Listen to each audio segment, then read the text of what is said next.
Shopline 有咩 app 值得裝？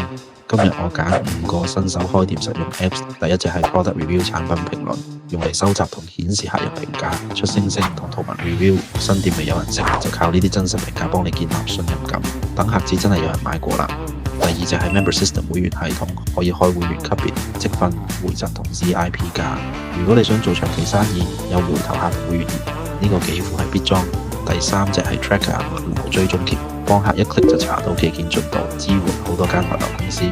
有咗呢，嫌個客少咗問出貨未，點樣查件？你 WhatsApp 壓力會細好多。第四隻係 OneShip 或者 ShipAny 出貨即刻，將 Shopline 訂單拉入同一個後台出貨，入面單計運費。一開始用 Excel 仲訂得順，但單得多，唔用呢啲工具真係會搞到你癲。第五隻係訂單取消助手，俾用貨到付款嘅客自己喺前台撳取消訂單，減少一大堆幫我取消信息，又可以避免啲唔想收貨嘅訂單，慳返時間同物流錢。如果你想需要任何電商相關營運計劃，可以 DM 余小助，我哋會送你一份最啱你行業嘅組合建議。